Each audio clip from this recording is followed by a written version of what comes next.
Hi,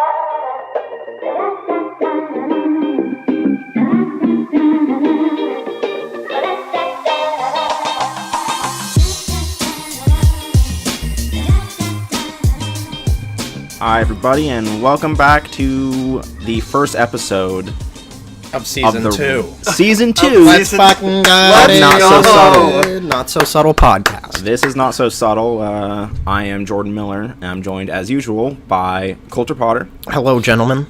Hello. And Dan LaPointe. So happy to be here. Hello. Again, this is Not So Subtle. We're back at it again. It's been a minute. Look, in the time since we recorded our last episode, America won the Revolutionary War. Abraham Lincoln was assassinated. We freed the slaves. We freed the slaves. It's been a few minutes. A lot of minutes. It's been many minutes. It's been 1 month. Which Has is it been a month? A lot of minutes. Do we know when the last the last episode was uploaded on the 11th, right? The holy day? We can't. I don't know. Back at it again, boys. Back at Look, it again the with last debatable episode. Comments. Yeah, look.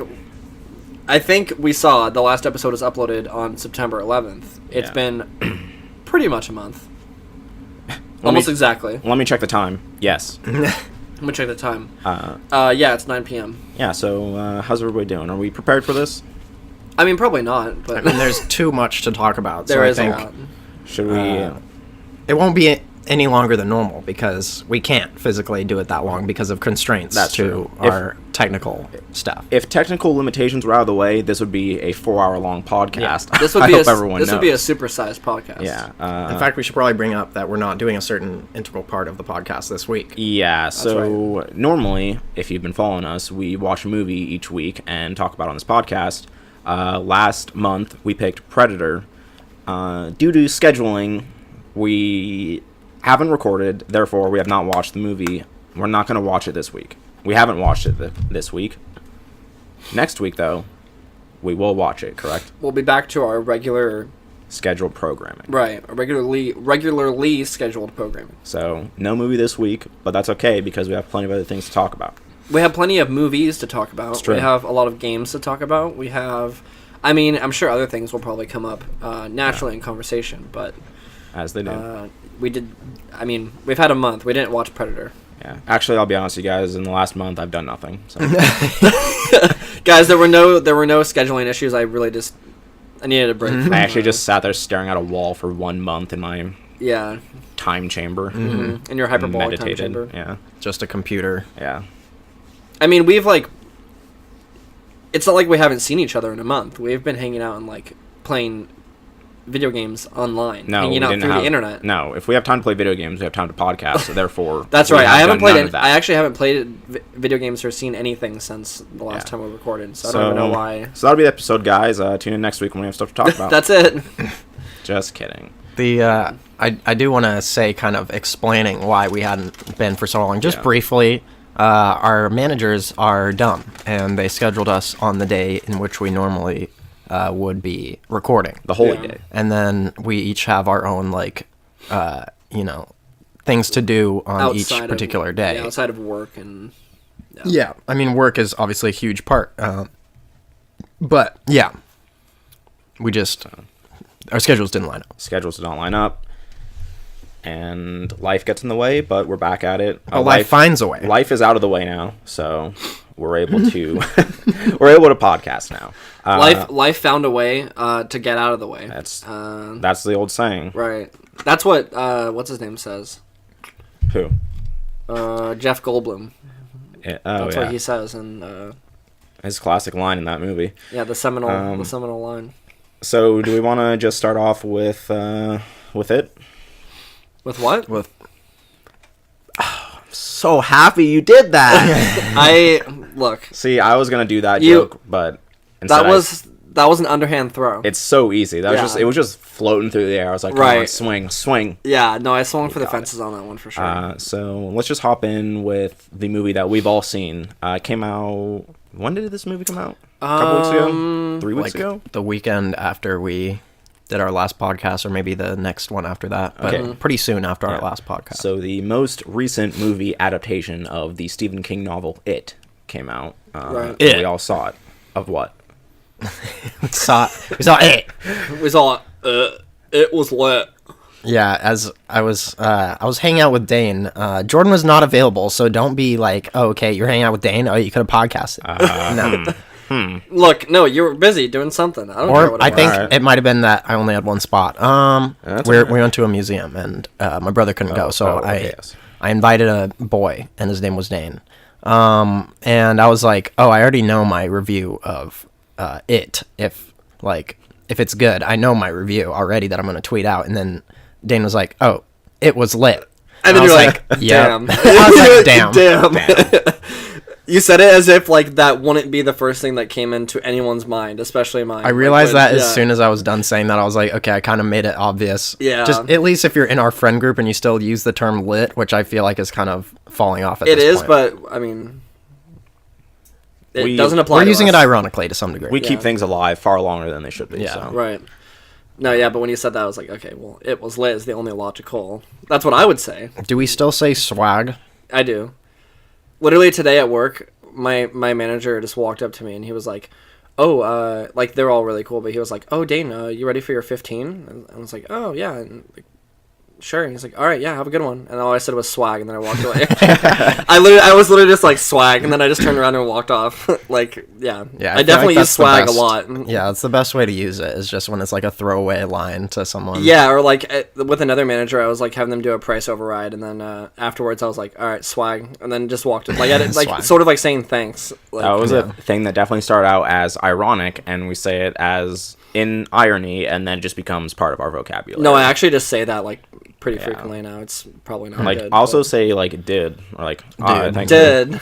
Like today, like someone was just talking to me, like it was in one of my classes, and I was just like, all right, thanks, dude. I was Yeah. just like, ooh, it Ooh, doesn't, like, I don't know was about like, that. It just came It out doesn't- like that. yeah. It's like, all right, whatever. That's just But how that I one's talk lit. now. That is lit. Was it lit? They know I'm cool when I say, all right, did. It was lit, dude. Swag. All right, now we're ready to We get went into off the on- review. Yeah, we went off on a huge tangent. Yeah, we all watched this together, right? Yes. Was it just us? I think it was just us. I think And Kyle. yeah. Oh, yeah. couple other I called him friends out. with us. I doxed him. That's right. Um, Yeah, that was quite a while. I've actually seen it twice. okay. Yeah, I watched that, and then I went on a date and saw it again. Wait, so three Great times? date night movie. Well, it's twice total. Oh, okay. Yeah. Wait. Yeah. Wait. Hold on. I might have seen it more than that. Did my dad see it? No. I've We're only gonna seen it- need I've confirmation. I've seen it twice total. All right. Dane doesn't know how many times he's seen it. We cannot say. I've seen it twice total. Countless I'm times. getting confused. All right. Anyways. Yeah. Can we talk about it? Yeah. I don't know what we're talking about. Guys, the hotly anticipated just from during this podcast review of it. Now we're going to get into it. Get into what? Into the review. Oh, Of okay. what? The review of it. This has been killed sufficiently. This Okay. is the best joke. It is. It's Okay. a great joke. Jordan, should I start with you? Maybe we should start with me because it's Yeah. pretty much as usual. I have the middling review. Please. Well, Do you? go on. Yeah, just go. Just start. Go ahead. Am I going to be typical and just like rave about it? Yeah, I you actually don't- have some issues. We You kind of dislike have nothing, so we let's kind of start. have our little they kind of know at this point. That's it's true. generally That's true. you kind of like it. I'm like I have a You have like, a half and half opinion. You have a harshly, just ridiculously critical view of something that is inconsequential to the overall film. but- Yeah, and then I hate to say it, but Jordan kind of dwells on the negative sometimes. I think it Look, needs we're to be coming. thought out. We're coming back into this. We're keeping it real. I'm a critical thinker, and I like to critically analyze things. Look, Coulter's Fair. drunk off his 40 of chocolate milk, and he's ready to go in. I'm gonna say it right now. This was full before when we. Yeah, let's go ahead and stall further and talk This- about this. There was Choco. a 10-minute period where this 40 ounce of chocolate milk was full. Now it's empty. It's not empty, actually.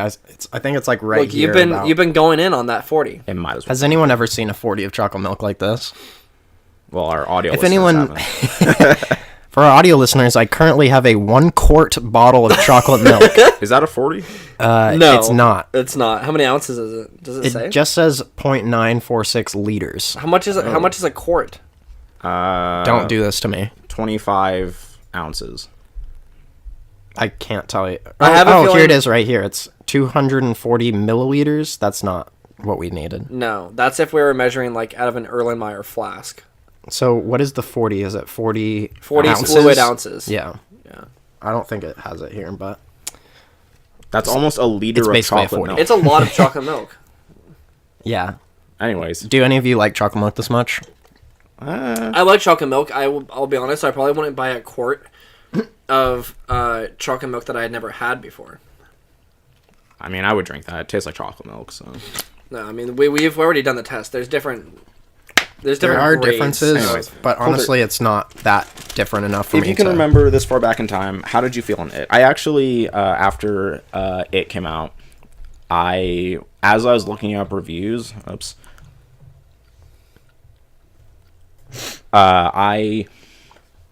is why I want you to go, is so I can scroll through my phone. I captured some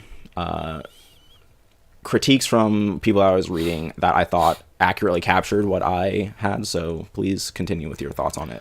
Okay, well, there's kind of a bunch of different ways to look at it. For me, context is incredibly important because every time I go into a movie, there's certain expectations, so it kind of makes sense to talk about that. And that, unfortunately, does have a bias a lot of the times on how I view the film, and that definitely factors in a lot more for me than sometimes for other people. So there was a lot of hype for this movie. This is one of the most hyped movies of the year, if not The past few longer than years. that. Yeah, a long time. For horror, at least. I think it might have just been like near the time it was coming out. I don't think people were like, oh, this is going to be incredible. Because people were like, oh, an It movie, that's probably going to be... It was shit. Nice. That could have been the review. Yeah, I think a lot of people, me included, were cautious about this movie because, quite frankly, a lot of horror movies are really bad, and it is a huge name and has a lot to live up to. So it's easy to be like, they're not going to be able to get this right. So that's what my thought was for a long time. Yeah. And then it's a horror movie. It's also like, you know, especially the way they kind of advertised it as like a mass market horror movie in the vein of like an Insidious or like, you know, something similar to that. One of the films from that production company. I can't remember what they're called. Do you remember what they're called? What? Oh, Blumhouse is kind of like does a lot of like Horror stuff. mainstream horror movies. But yeah, so I thought that it was good to some degree. It was all the kids were good. They were well acted. I liked their interaction, and I think that was probably the point of that was the shining thing about the film. What was the heart of the movie? Yeah, the heart of the movie for sure. And I think that the trailers and like everything kind of hyped up like, oh, there's a scary clown, and like the scary clown is not supposed to be the main point of the movie, and so you're kind of like trying to make, when you're watching it, a lot of people probably tried to make the clown the point of the movie, and I definitely think it isn't supposed to be, and it wasn't, because it was kind of bad. A lot of the clown stuff, in my opinion, like they did silly Blumhouse tricks, like make him shake super fast and then like run at the camera, or like do like a CG like thing. There's literally one at the end where like the camera centers on his... Some people found this scary to me, which was insane, but it centers on his face. The camera steady cams onto his face, and then he like dances like Irish jig while the camera is like somehow attached to his face. It's really weird. It looks like a vine or something like that.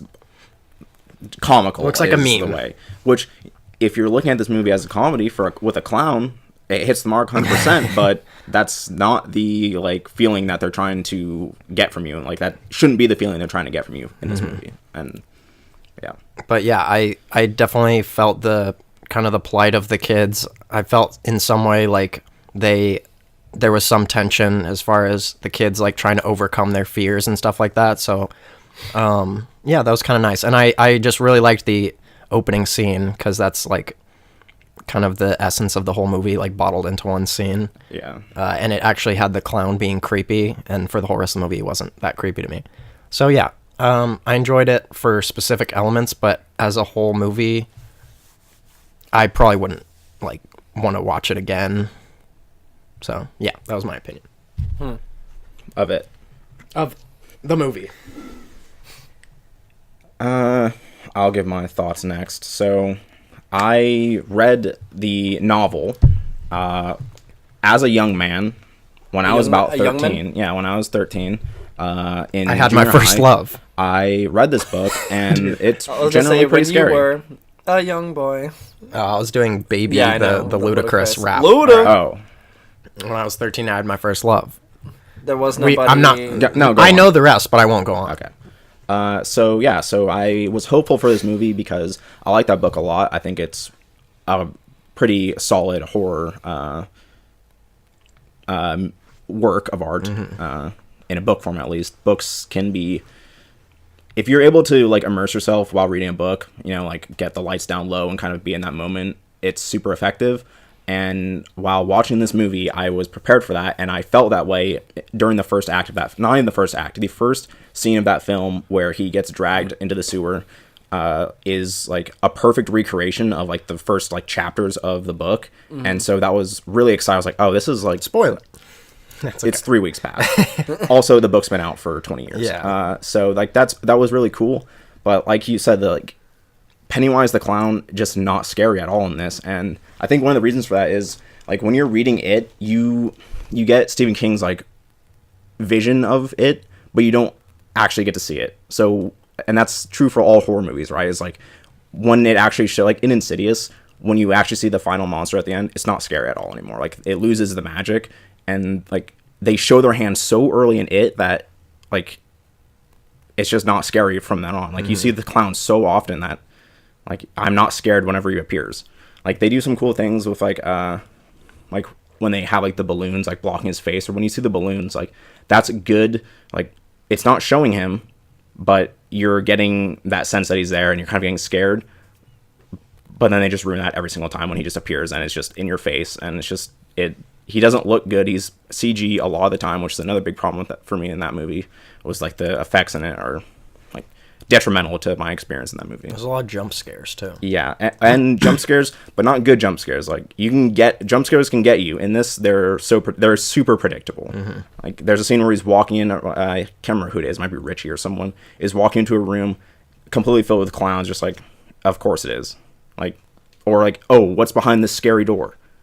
A monster, of course it is. A monster. We've seen these tricks before, or the one like you said, where he does the weird, jangy like movement like towards you at the screen. I've seen that before. Speed motion. It's like there's no new horror in there. Like I've seen those tricks before, and they don't work anymore, at least.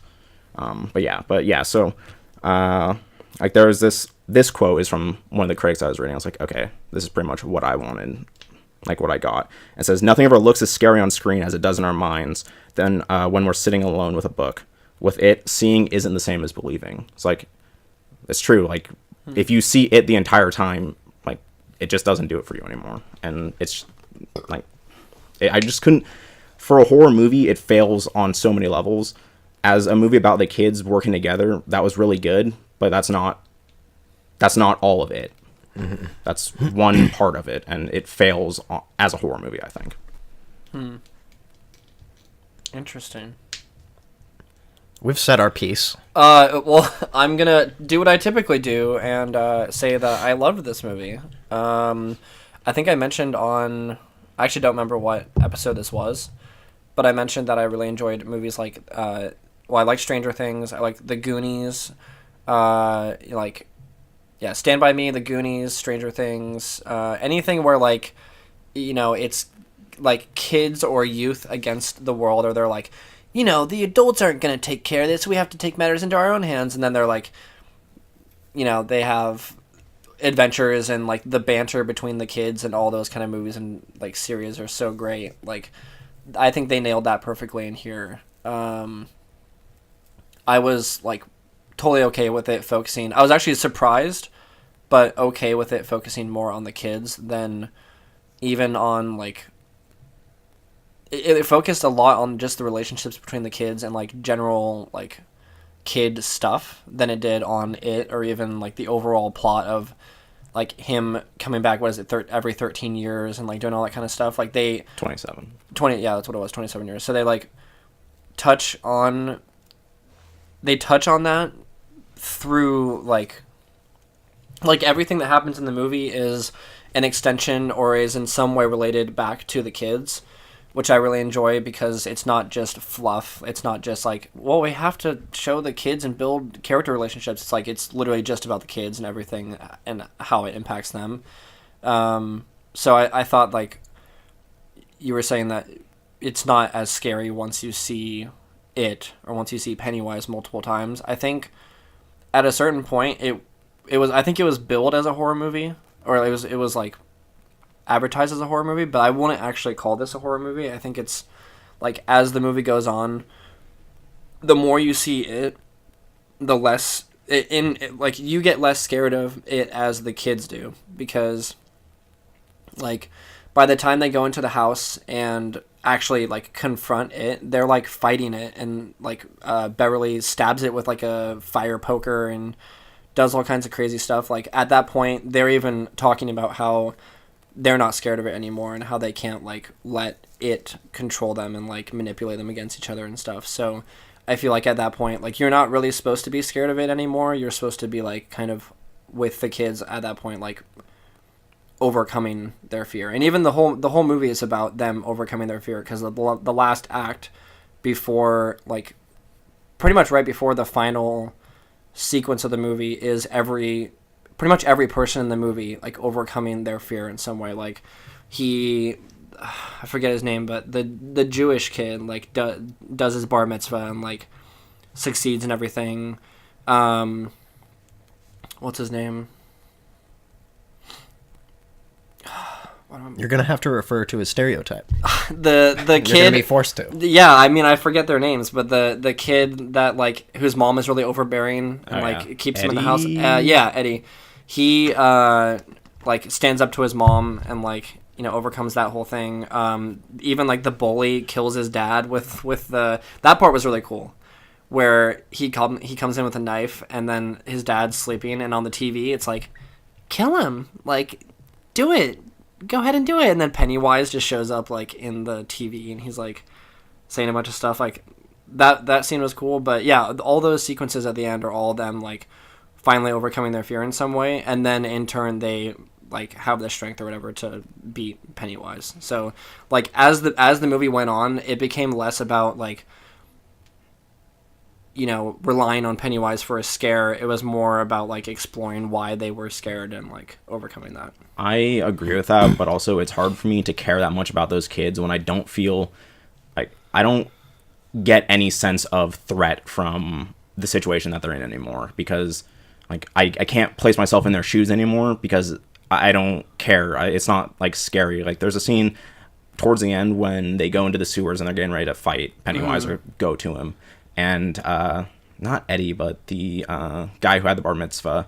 Like his fear was the absolute like worst. It was that like super silly CGI like painting woman, and she like comes out of the thing and like bites him. I'm just like, I don't like. Come on, like it just doesn't look good. And like at that every single time I was getting ready to enjoy what they were doing, it drags me out of it with a ridiculous. Some of the CGI was kind of bad. The way I'm sure you guys probably thought the same thing, but the way I interpreted that painting like monster was that he wasn't actually afraid of the painting monster. He was afraid of like always seeing that painting in his dad's office, because he's like super intimidated by his dad. His dad's associated like he's like associated with like the fact that he's like scared of his dad and like judgment of his father and stuff like that. So like that was, I understood that. The CGI part was kind of dumb, but it was also in my head I was trying to realize that like that wasn't supposed to be like a realistic thing. That was more just like a projection of like whatever he was.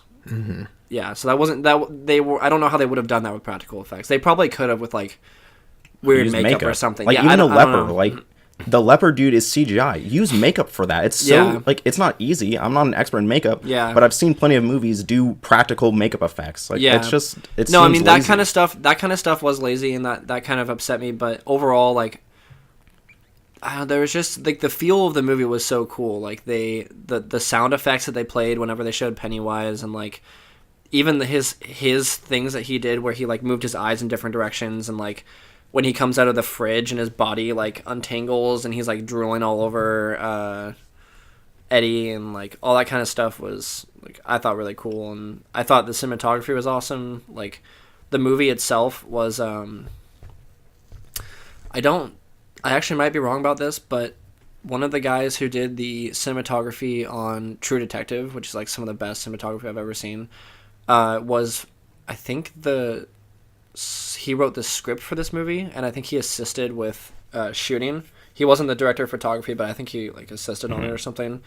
And I thought like some of the cinematography was so good. Like the movie itself looks extremely sharp, and like the production values are high, I would say overall, especially with Pennywise and his makeup. But they do kind of rely on CGI too much at certain points. Like a lot of points where they definitely don't need it. It's for me. I just like. I don't get that feeling when I watch Stranger Things or The Goonies. Like I can't. Like I understand why people enjoy that sense of like those kids going on an adventure. I don't get that from those movies, and so when this was that same thing, I was very disappointed because I wanted it to be a horror movie. I wanted it to scare me. I wanted to feel that, and it just didn't do that for me at all. Mm-hmm. Yeah. No, yeah, I feel like if it's definitely not in my mind, I wouldn't call this a horror movie. I would call it more like a thriller, maybe.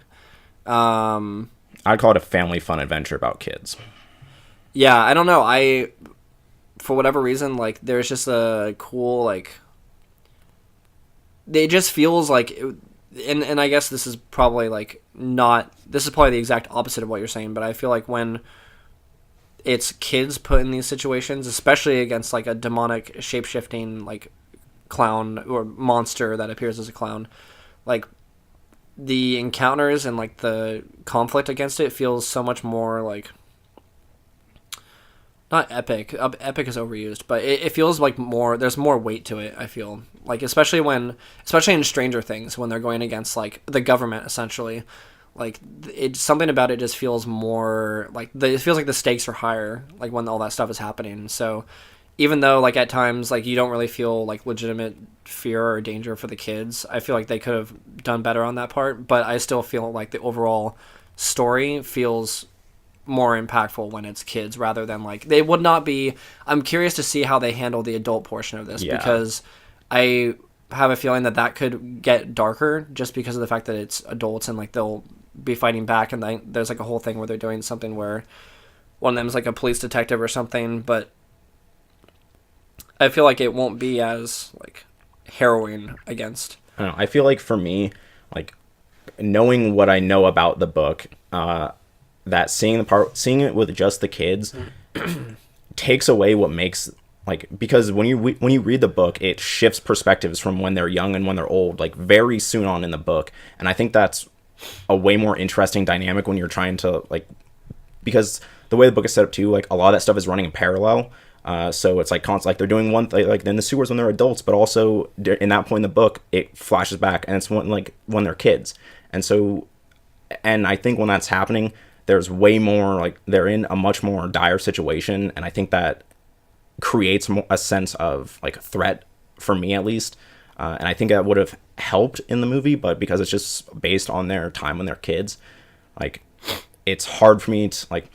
Again, knowing what I know about the book, it was hard for me to feel any sense of danger, like going in for the kids, which ruins a lot of that for me. But wouldn't it be harder to feel? Wouldn't it be even harder and more apparent that they're not in danger if it keeps cutting between them as kids and adults, knowing that none of them die from Pennywise? Well, I already know that, but like. Yeah, but like coming in blind, like. As a movie, like movies do that where it's like they flash forward and flash backward and everything, and then you're like, oh well, you know, so and so must be fine, or like so and so has like they're missing a finger or something, so we know something crazy is gonna happen. Like that could work, but I feel like in this movie, I don't know how they would accurately switch between time periods. Yeah. With managing everything, like the story they were trying to tell and the themes they were going for in here, I don't think would have worked if they. I mean, again, yeah, I don't know how that would happen because there's no way you can tell that entire book in a 2-hour movie. Like that's just not possible. It's a fucking massive book. So like I understand why they did it. I just don't know if like maybe a movie is not the way to do it. Maybe this should have been a long like a TV series or something. Yeah, that could like have like played it out longer or something like that. I don't know, but I just thought. Yeah. I mean, I get it. I don't know. I guess for me it was more like, I don't know, the movie like felt good. There was something good about the movie that like I just enjoyed. Like I'll probably buy it. I'll probably watch it again. But Would it have felt worse I'm if also a they puppet. included the orgy? So I feel like that. I mean, I'm reading the book right now. I'm not super far into it. I'm probably like under 100 pages into it. But I feel like an orgy is. I feel like I'm excited for the orgy. Like I'm always down for a good orgy, a good child orgy. No, Children. that's terrible. Look, okay, in the book, there's apparently a scene where there's a very descriptive sexual encounter between Beverly and all the kids. They have to free themselves. and all the guys. They have And to all break the guys. free of Pennywise's power. Consensual. With the power of love. Yeah, and look, and I get it. Like I get it, but Stephen King is a very descriptive guy. Like I'm reading that book. You get a very vivid image of everything that's happening. I can only imagine what he's going to write when that is happening. I'm glad they didn't put it in there. I don't think they could have put it in there. They handle, like, the way they do it is smart. It's just like, oh, I'm just gonna like kiss this. Like, we're gonna have a very light kiss, and it's like, okay, that's a stand-in for what happened. Well done. Like that was good. That probably should have been how the book went. That was good. And then they had the whole thing at towards later on where they had the whole scene where she convinces them like, no, you can't, like, this is what it wants, blah blah. And then at the end when they like cut their hands and make the pact and everything, that was cool. Like they did a good job of making it tasteful. Yeah. There was also a scene where they swam in the river in only their underwear, and there was kind of a weird scene where she takes off her clothes to her underwear, and all the boys are like, whoa! Yeah. It's a little strange. I always find that weird, and we talked about that a little bit with the Spider-Man review, where he's supposed to be like a child, and like they're all supposed to be like children, but they're sexualized. Yeah. I feel like weird. Her character, like, I don't want to get into this too much because it's just gonna be silly, but like her character, like, I'm sad that they put her character the way she did at the end, where she becomes like the object to be saved at the end. Like, she is the best character in that movie at a lot of parts, and she has like such a like classic dumb role at the end. Yeah, when she becomes the damsel in distress. Was that in the book? Do you remember? I think it is. Okay, so like I don't think they were doing that to like Hollywoodize it or anything like that. Like if that was in the book, that's fine. But yeah, a lot of the times she was the one who, like, she's the one who helps him get the supplies and like the medical stuff when Ben gets like attacked by Pennywise and like all that kind of stuff. They like consistently, she's like the one kicking ass and like being useful. Yeah, and to me, she also had like the most real fear in that movie because she had her like father is like abusive, and there's like a really dark scene with her and him, and it's like, oh, where she like kills him. Yeah, it's like really like messed up, and like even when he like is like forcing himself on her at one point, she has to like run away. Like that is a real thing, and like that was scary. I was like, oh, this is like messed up, and like I feel like a tension here, and but on all the other parts where like it's like, oh, here's some hands sticking out of a door, like imagining the fire, and like it just it could have been presented in a much better way, and it just wasn't for me. Yeah, some of the stuff did. I think a lot of the times, my main problem with the movie is that it doesn't take enough. It's not like I don't even want to say the pacing. Like I think the pacing is pretty good for the most part, but it doesn't dwell on things enough. Yeah, like it kind of like has a tendency to. It has a lot of cool scenes, like the hands and the whole like fire thing is like that's an interesting thing because he's like, you know, coming to grips with like the fact that he survived and like his parents died and all that kind of stuff, and then like when they show Pennywise and the balloons and all the stuff and like each one of the kids discovering Pennywise and then telling each other, like I felt like they had a lot of good ideas on the progression of things, but a lot of the times they kind of just glossed over it. Like they would just show something and it would be like, wow, that was a cool scene, and then it would just stop and cut to the next. Yeah, so I don't know. Like part of that is cool because you don't really have time to dwell on it and like even really process what's happening. But then the other downside is that there's so much of that happening that it just kind of like I mean, you have to cram it. Like, there's a lot of characters in that movie. Yeah, like, there's like 6 or 7 on kids, and so it's hard to like equally dole out the time for each one too. And like to do that, like a lot of that movie is focused on the build up to them like getting together and actually working together. But I think I would have been okay because like the whole losers club thing like gets formed pretty quickly too. They were already kind of like when Beverly joined, and then Ben, and then Mike. Mike, yeah. Once they all join up, like it's good, but I feel like it happens like everything happens so fast. I almost would have been okay with the movie being like 3+ hours, or around 3 hours. Yeah, and that's what I'm saying. Like, it's hard. Like, there's so much content in that book. It's impossible for it to be, for all of it to be played out in a movie. It's hard to do that without making the movie 4 hours. It's fair. No, I think they did a good job with what they had, but it's I don't know. Yeah, overall, I really, really enjoyed it, but I do have a few problems. Yeah, not the movie I was hoping for. I would give it a 7 out of 10. Wow, that's very generous. If I'm basing this solely as a horror movie, 3 out of 10. Damn. But I think it has other parts that make it decent. Like, the actual storyline itself is good. The acting of the kids is pretty good. It's just not scary for me, at least. I'm gonna give it a B+. I recommend it to people that like movies about kids, like adventure movies like that. Yeah. That's pretty much the main thing that's good about it. Like a small town movie about kids running around having an adventure. Probably shouldn't go for the scariness, but that's just me.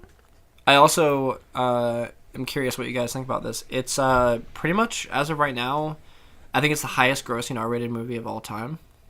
I want to say. That's insane. I think it's the... But also inflation. I think it also had... It's the highest grossing and had the best opening of any horror movie ever. It is technically, I guess, being classified as a horror movie. I wouldn't classify it as that, but... what do you guys think about that? I think that has a lot to do with the name behind it. Really? And the name of, like, it...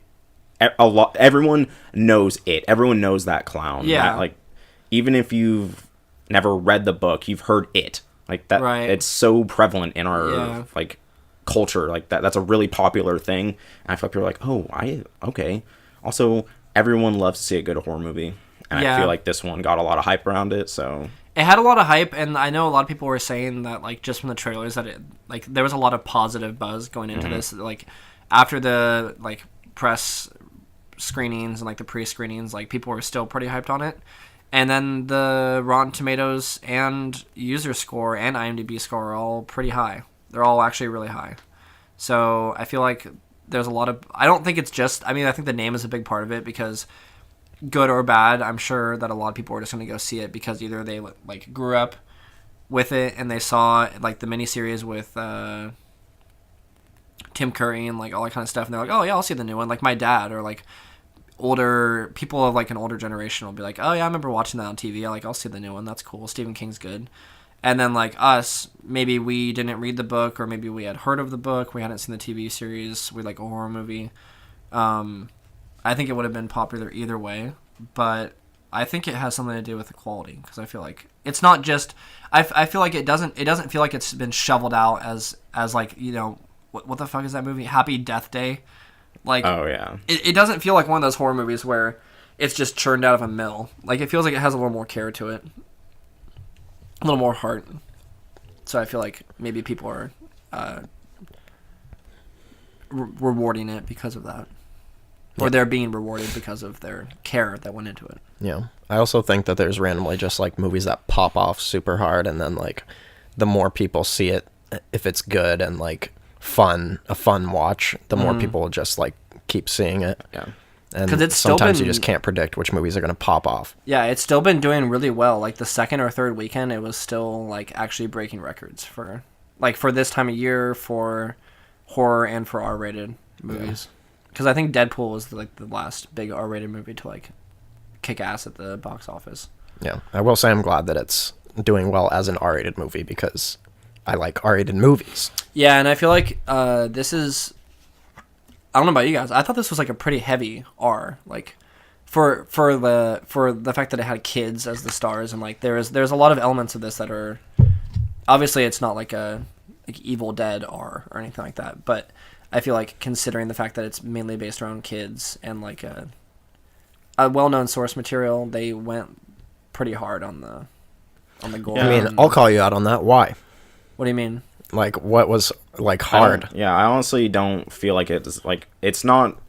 I feel like there's a lot of just like dark things that have like him getting his arm bitten off right in the beginning and getting dragged in. Like there's a lot of blood there. They show his like stumpy hand a lot. Like they show that girl that was missing like being cut in half hanging from the ceiling. They show like just even the scenes like with Beverly alone probably would have given it an R-rated. Yeah, like, I mean, that because it's happening to dark. kids, I think it has a bit of a more of an impact. It doesn't. I don't take it that way. Like, it's no like someone walking into this movie who's like, "Oh, I don't like gore," is probably not going to be that grossed out by this movie. Like, there's some like he gets his arm bit off, but it doesn't linger on like his bloody like stump. Like, no, it's it does. From a distance. You definitely do see like it's pretty bad. Like.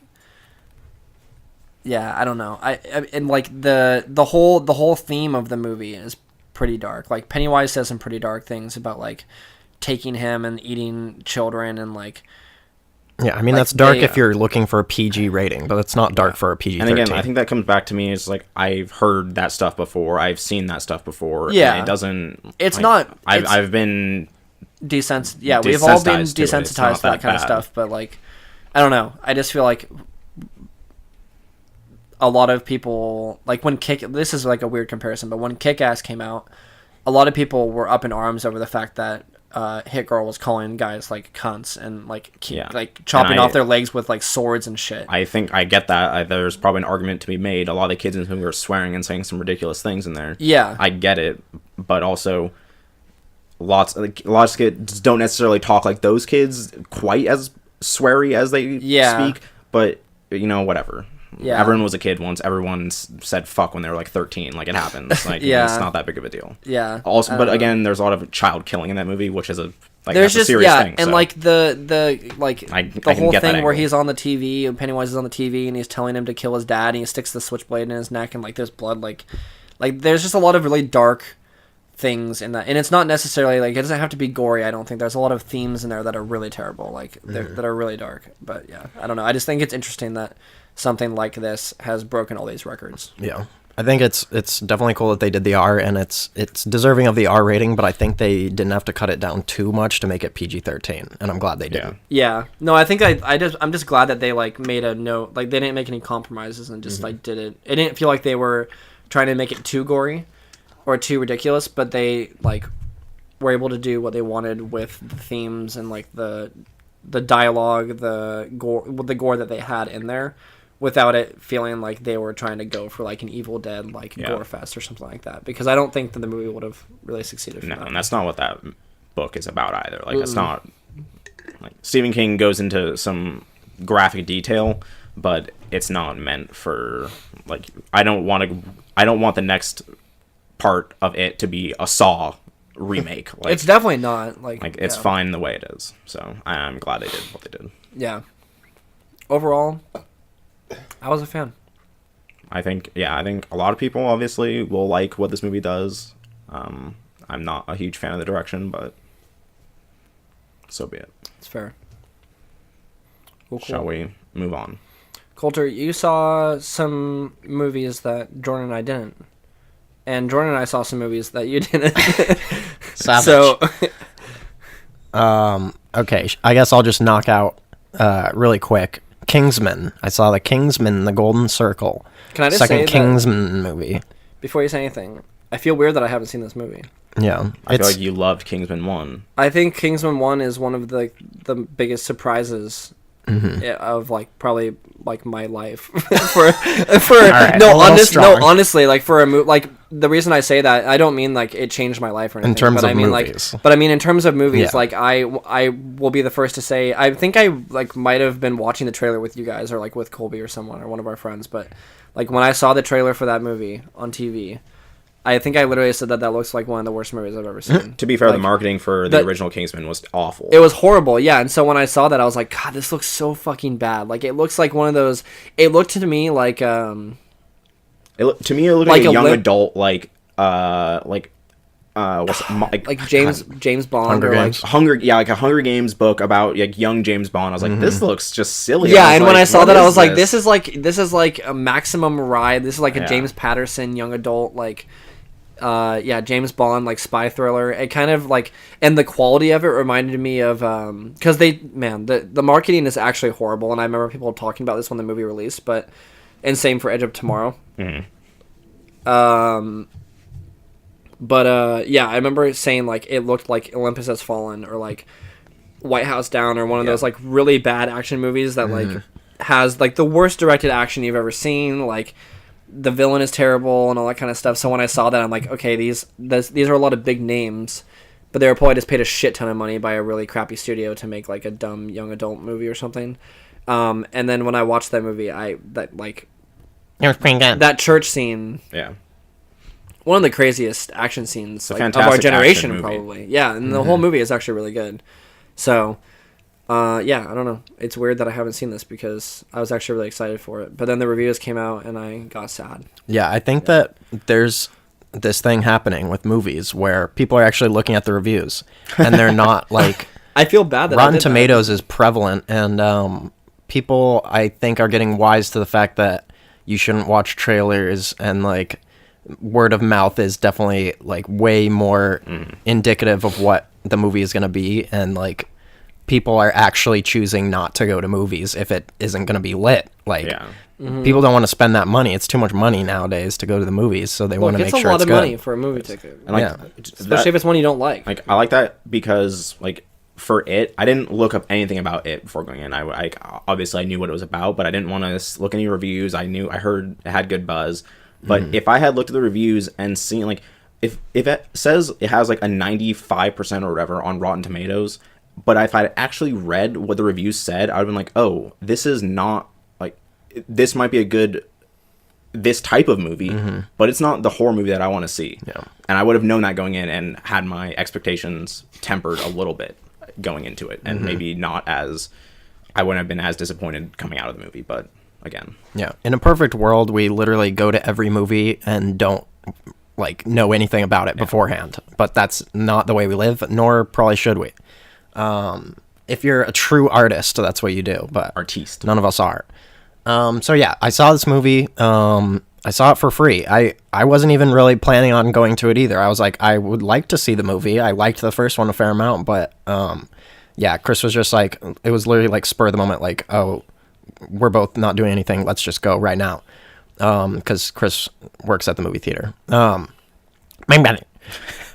Your baby brother. My baby brother took me for free. So yeah, we went, and it was better than the reviews say, in my opinion. This is one very of those things silly. This is one of those things where you're saying that word of mouth matters. The fact that you're saying that you liked it makes me want to see it more than like. And I've talked to a few other people who saw it, and they said, like, yeah, it was good. Like, it was pretty good. But, like, it wasn't like the first one where they're like, dude, this Kingsman movie is fucking crazy. But like, do you think that comes from people looking at Kingsman and going, this movie is going to be shit, and then they see it and go, oh, it was actually pretty good? I think that's part of it, but it's also because, like, and I think, Coulter, you'll probably touch on this, but all I've heard about this one is that it has sequelitis, where they sort of, like I'm sure after you give us your thoughts, I can say the same thing about Guardians of the Galaxy 2, but I feel like, or a lot of other movies, but I feel like they just go too hard. Like, they probably saw that church scene and, like, their major action sequences, like, in, like, the club and all that kind of stuff, in Kingsman 1. They probably realized that, okay, wow, like, people love this shit. Like, that church scene is one of the most talked about scenes in any action movie in the past, like, decade, probably. So they probably just saw that and they're like, oh, well, we can just do that for the entire movie. Yeah. And it sounds like they might have just gone completely off the rails with this stuff. Kind of, yeah. I wanted to watch, or now I wish I had watched, like, the first Kingsman so I could compare it.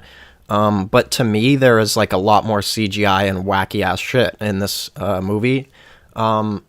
It was all stylistic and, like, original and colorful and fun, though, which is why I enjoyed it a fair amount. I think this movie is based on a comic, right? Yeah. Well, the first one was. I don't know if this is a continuation of that. That's or if definitely it's a something that film I would like to know, if, like, this particular movie was, like, written already in a comic or something like that. But I want to say that it was. Yeah. If it was, then a little bit of points off, because they probably just got all their, like, stylistic stuff to some degree from that. But I like what happened in the movie. There was they dwelled on, like, the emotional parts, to a good enough degree that I enjoyed it. And the stylistic stuff was exciting. And there was a lot of killing. How was Channing Tatum? Sorry. Channing Tatum, interestingly, this is not a spoiler, but it's like, you should probably know this before going in. He's not actually very much in the movie. I'm not saying He's not a leading role. I saw his bulge. I saw his bulge. The only from a mile away. the only reason I saw that is because people on Twitter, as they typically do when something happens in pop culture, Post is bulges. like, the people just like to latch on to certain scenes involving like bulges. Men or women in movies where they're like, you can see her titty or something crazy. It's funny like, how if men do that, then it's a problem, but if women do that to men, there's nothing wrong. Well, I saw it from all sorts of people, to be fair, but like the last time I saw anything like this was when like they showed Jon Snow, like there was a Jon Snow's like bubble butt scene on Game of Thrones where everyone was like, that booty though, and then apparently there's a scene in Kingsman, I've seen the picture of it, where he's like in like a cryo like stasis chamber, like in like so shrinkage he's like is in frozen effect. Or something. No, it's definitely not in effect, I'll tell you that. If it is, then he's he's Mandingo. Oh my god. Yeah, no, but I saw that picture, I was just like, okay, like this is wild. I don't know what context that's in, like I don't know what's happening in that picture, but yeah, that's Twitter was going wild. It was, I think it was trending for a little bit on Twitter, actually. It was a little weird. But. Yeah. We were watching it, and then a guy comes up and he like says like, oh, you guys are like in the wrong place or something, you know, just intimidating like that. And then it shows his face and it's Channing Tatum. And I think my brother didn't know he was in the movie, so he just started laughing a little bit because no one can take Channing Tatum seriously anymore. Yeah. Because he's just so like doofy. Yeah. But he's got a heart of gold. He's got a heart of gold. And a giant bulge. Look, he's an American. He's American made. No, look, he's a teenage dream. Built Ford tough. What? No, look, I like Channing Tatum. Yeah, he's cool. He's a lovable like dummy. He's a dummy for sure. That's rude, but he gives off that vibe to some degree. Look, I'm sure he's an intelligent guy. He plays a dummy in 21 Jump Street, like to hilarious effect. So yeah, that's his shtick now. He's great, but I liked the movie. I recommend it to anyone that wants to have a fun time. It's not necessarily breaking too much new ground, other than just bigger, higher budget, possibly a little more CGI than necessary, but still cool. And the fight scenes were pretty lit. Was there anything that came close to the church scene? Some people might say so, but I'm going to say no. Because the thing about that church scene was that you didn't expect it all. Yeah. And so when you're like, okay, what's going to be the church scene in this one? Like, it's not. That's true. There's nothing that can really do that. I feel like that's the same feeling that I get from John Wick 2 also, where, again, John Wick comes out, and I think people probably, when John Wick came out, were like, people need to see this movie, but I think it took a little bit for people to actually catch on and watch it. And so I saw John Wick 1, I was like, oh, this is awesome. This is amazing. John Wick 2 comes out. Your expectations are already incredibly high, and it's very hard to meet them again. Like, you can't get John Wick 1 again.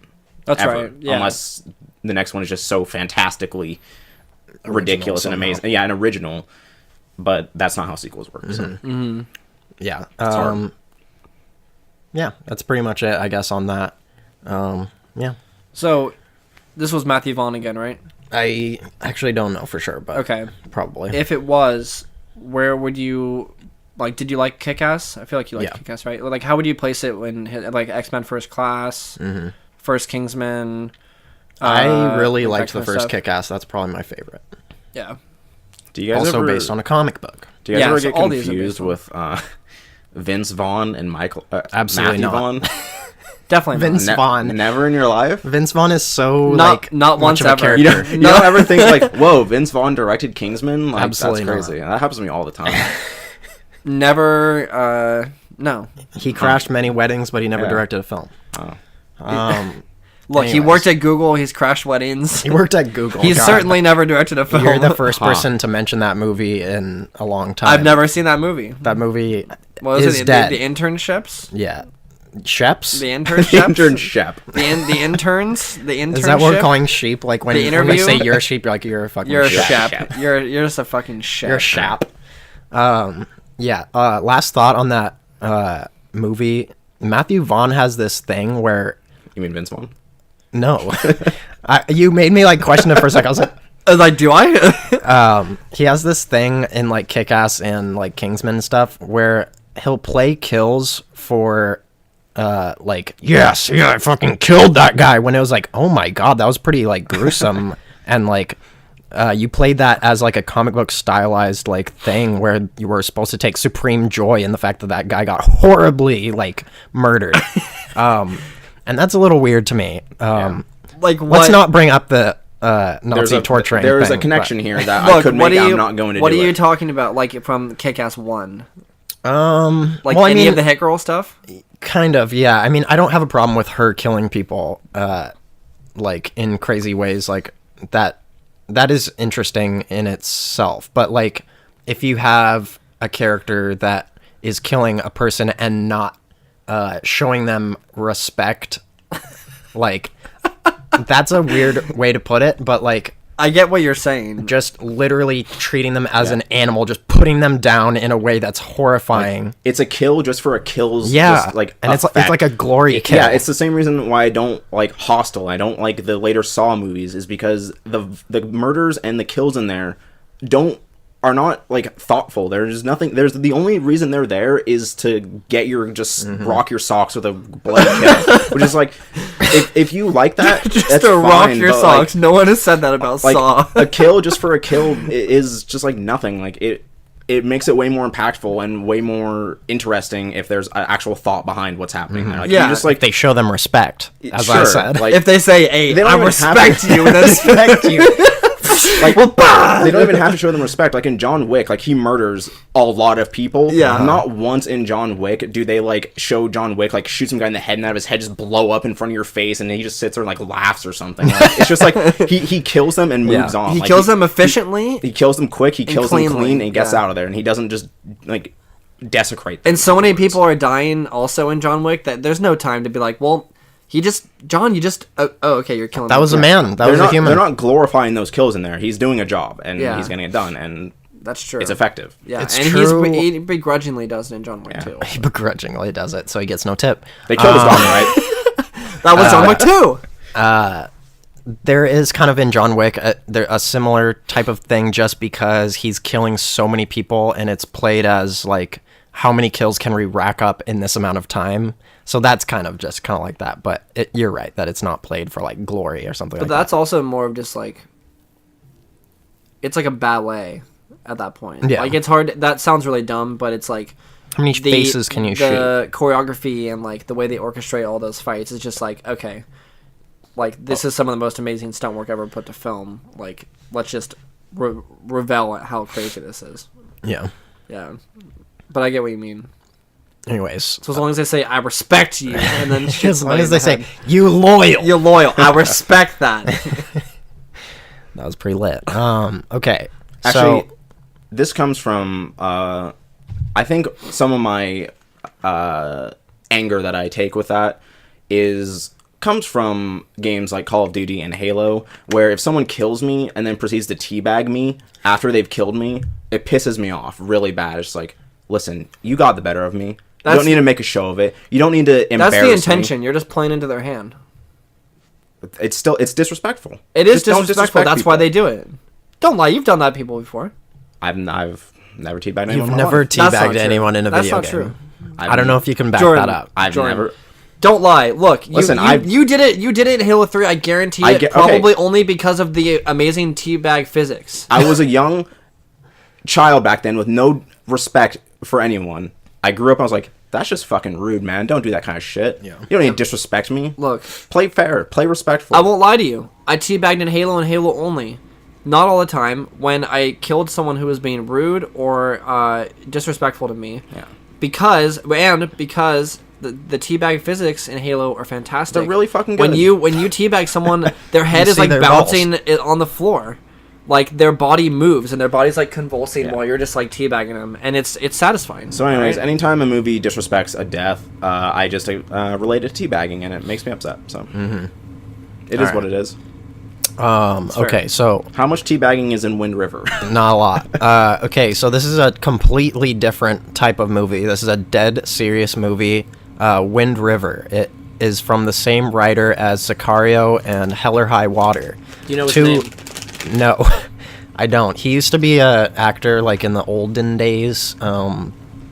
Yeah, I'm not sure, but yeah. So he wrote some really good movies. I definitely recommend you guys see Hell or High Water. Sicario, I didn't see it in the best context because I was super tired on a flight from England to the U.S. And that's not the best context to see an art film to some degree. The writer is Taylor Sheridan. He's so good. So yeah, Wind River, extremely good movie. It's probably gonna get some Oscar buzz. Thank me later if you see it in the Oscar I've heard list. good things. I'm glad you've seen it because this Yeah. makes me want to see it even more. I wasn't sure if I was gonna see it because I didn't know it was by that same writer. I was gonna see either this or like some other movie that I can't even remember like what it is right now. But I'm so glad that I saw this one. So basically, the plot of this movie is that it's in Wyoming, basically a land where the population is incredibly low. It's in a super snowy part of Wyoming, and there's an incredibly small police force, and they find a girl that has run through the snow and she's dead. And the autopsy finds out that this was a murder, and so they're like trying to figure out this whole murder case. So it's basically like CSI Wyoming. Great You could sell. say. That's Terrible sell. That's incredible. Does it have a moment where he takes off his sunglasses and it plays? Yeah, he's like, I think this was a why bad oming kill. Oh my god! Wow, we're cutting that. We're gonna have to restart the podcast. We're gonna- I actually feel like I'm gonna throw up. Anyways, can you guys come up with one right now? Yeah. Why? He takes a drink. Takes a drink of his beverage. That's. I got nothing, man. Look, like, I hope we catch this guy Look. in cold blood. look. Honestly, I was gonna say something, it's but then you snowy. took the wind right out of my sails.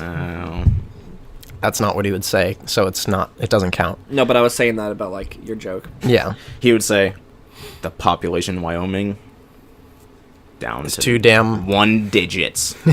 1 digit. Because 10 people live in Wyoming. So that's All right. that's a good U.S. geography joke. So yeah, this is basically just a crime scene investigation, but it's so realistic. You have no clue what is going to happen, and the tension ramps up in a way that's perfectly done. It's basically a mystery, so you're like finding out stuff as it goes on, and there's like super emotional moments between the characters, and like there's like sorrow and like grief and stuff like that, and it's definitely like an adult's movie. Like it's mostly just talking. Did you cry? No, it's mostly Well, it's is not there a like chance I'll cry in this movie? probably not. Okay. Is there like, is there like boobs or like action? Is there a spy Yeah. Is there with a is, gadget? Is Megan Fox in it? I don't think so. But there is an actually extremely attractive female. Male? No. The FBI agent is like this. They kind of play off like how she like doesn't look very intimidating, and like yeah, they just kind of like play off that in the movie. I can't remember what her name is. I think she's a sister of like the Olsen twins. Maybe her last name is Olsen or something. Elizabeth. Elizabeth Olsen? Maybe. Is it Scarlet Witch? Oh yeah, it is. Does she have boobs? I think so. I'm down. We don't I know mean, for sure. That's, So yeah, for all you perverts out there, For all I you only people who like watch. boobs, I I'm just only kidding. watch movies that have like pop songs in the trailers. And, like, Do you guys boobs and know stuff. if anyone in this movie has any connection to the Netflix series Narcos? I don't know. Okay. For some reason, I can't. I feel like I get Narcos and Sicario mixed up a lot, so that could be where I'm Narcario. coming from. Nicario. Careful. I do want to say really quickly that Sicario is a fantastic movie. And it was directed by my good friend Denis. Just stop. Put your glasses on. No, I can't look at you. My good friend Denis, who directed Blade Runner 2049. Sicario is very good. I didn't know he wrote that one, actually. Sorry, go ahead. Yeah, so this guy is the king of crime, like in the small town, like in Texas was Hell or High Water, like a small town in Texas, and the sheriffs have to find out who murdered a boy. I'm gonna watch that movie. It's good. Yeah. That's not actually the plot. I just said that. I said anything. I know vaguely what the plot is, and it's not that. It's not. It sounds interesting to me. I think this is a movie I would enjoy. Yeah, this is. I can't really even say anything else because you just need to watch it and Is this a enjoy Jordan movie? This is a Jordan movie. It's not too like it is. Does it end It's straightforward. poorly? Like there's no psychological like there's grief and like stuff like that, but it's all just straightforward. There's no like the folly of man, something like that. There's nothing wherein like what is that movie that you guys like fucking on the list? Apocalypse Now. Now. What do you mean? Great. What is that movie? You mean one of the best? I always forget. You mean the landmark cinematic event? Micropolis Now. Micropolis Now. Acropolis Now. There's nothing where he's like in a cave reading a poem, like narrating. Oh, you're starting to piss me While off. like the folly of man. It's starting to make me real angry.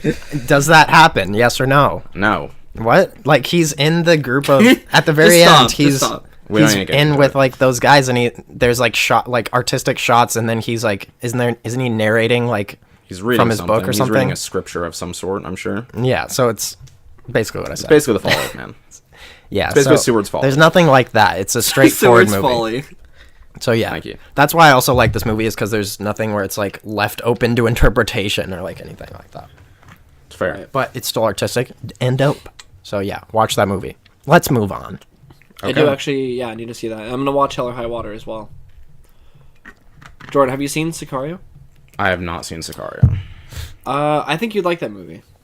I've heard good things. I've heard good things about Hell and or High Water. Hell and or High Water. Is that on the list? Or did we shut that one down? I feel like we... Hell or High I don't Water? think we even suggested that. No. Oh, okay. But... Oh, There Will Be We Blood got- is what we If suggested. you guys haven't yeah. seen that, then we should just put it on there. Sure. So yeah. Also, last thing, and whenever there is a cameo near the end, it's not particularly like insane. It's not like Guy Fieri just shows up or something like that. But there is like Wow. a well-known actor at the end that you see, and that's kind of interesting. So that's just a little clickbait for you. Oh, That is intriguing. I was going to watch it anyway, but... cool. What have we got next? Should we briefly talk about Blade Runner in Yeah. the vaguest of forms since Coulter has not seen it? Yeah. Also, you brought up that it was the highest grossing R-rated movie. Unfortunately, Blade Runner 2049 has apparently had disappointing box office sales at the start, which is surprising to me. Because it seems like a lot I of have my people own would watch opinion that. on that. Go ahead, guys. Okay. So... No, go ahead. No, I want to hear what you're going to say. I'm sure. I had no. I was literally was going to say so, and then I had nothing after that. So Is it's that all true? you. No. But please go ahead. No, wait, you have the floor, Jordan. Okay, we went and saw Blade Runner 2049, the sequel to Blade Runner, Right. which is a cult classic. Some might say it's an actual classic, but at this point in time, I think a lot of people would say that. Which you recently watched. I for the watched first time. Blade Runner, the final cut. You made the good choice. Yeah, You made the correct I did some choice. research. There's 3 versions of Blade Runner. There's the theatrical version, which apparently is upsetting. It is upsetting. Did you watch this on your own, Jordan? Yeah.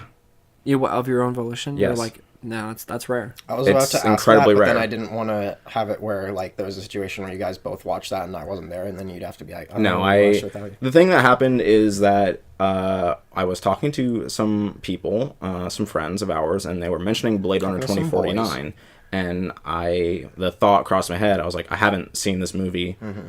I need to see this before Blade Runner 2049, and so on my own, I watched Blade Runner, the final cut. And it's a fantastic film that I think stands the test of time. It's not that old. It was made in like 88 or something. It was 82, yeah. 82. Early 80s. It's still incredibly... It's a cinematic, artistically great, and I think it has a lot of like thoughtful elements in it that are interesting to think about today. Yeah, like based on like science fiction, like thought work that you would see now. Right. Oh. And So. I think it's the definition of a cinematic landmark. Yeah. It's extremely influential across the board. I find it many genres. interesting that and also this is due to the fact that when the original Blade Runner came out, it was edited heavily at the end, so that apparently the ending of the original theatrical release of Blade Runner is like some very like happy like conclusion, because the actual ending that Ridley Scott wanted was too ambiguous for the Hollywood bigwigs, so they edited it out, and that's why the final cut is the recommended watching. And there's also like the narration that they the narration in the theatrical version. There's like a narration by Harrison Ford, which that, he like, phones in apparently. Yeah, that apparently Harrison Ford. Harrison Ford's acting honestly is phoned in just about everything he's in. So, but I actually think his acting is pretty good in Blade Runner. Like he's very Harrison Ford. Like he has a style where it looks like he just doesn't give a shit about what he's doing anymore. He does. Like, he doesn't. He does, but like. There's something like charming about him. He has a I feel like shtick. he gave a bit of a shit in episode 7. Yeah, but he was but good also, in 2049. But he has that attitude that's been with him forever. Like he just has that just gruff, like He's kind of aloof. he barely wants to be their guy, just Yeah. like doing his job. Yeah. And like I would say his best it's performance is charming, probably Indiana but- Jones. in my Yeah. opinion, I would agree with that. He's pretty good as Han Solo, but Yeah. but anyways, saw the original Blade Runner again. Fantastic film. Highly recommend watching it. It's on the list. Yeah. I think. So it's extremely hyped. Yeah. Did that affect? Like, did you go into that like?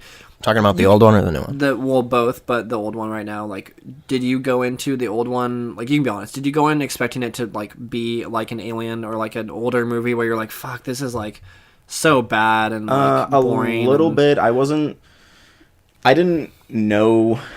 Like, did you expect to like it as much as you did?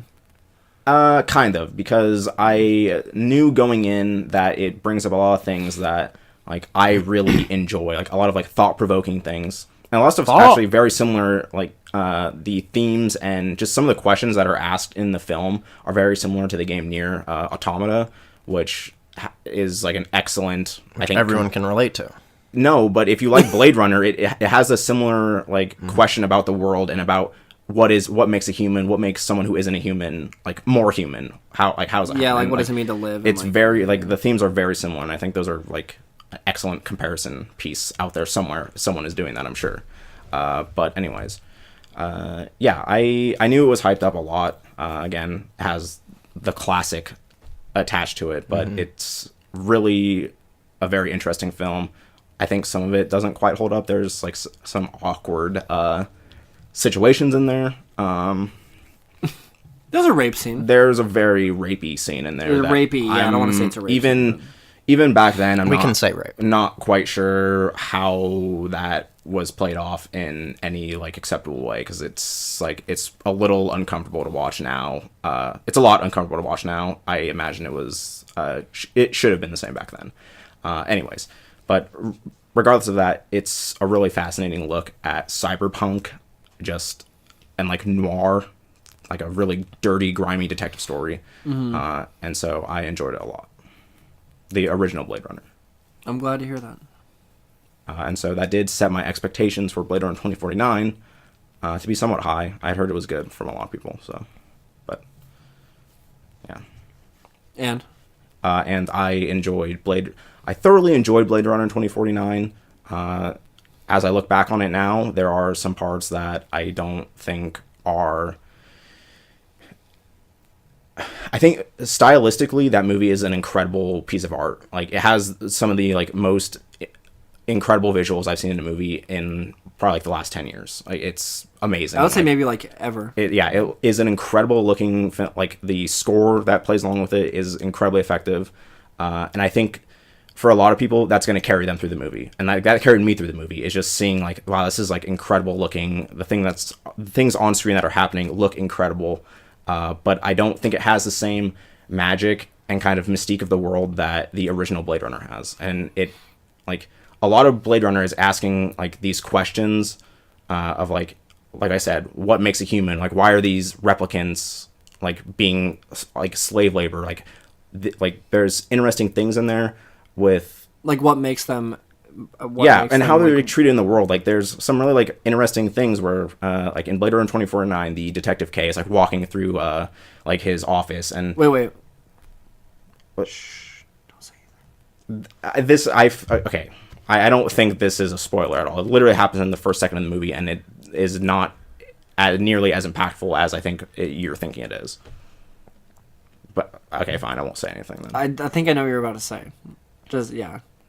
Okay.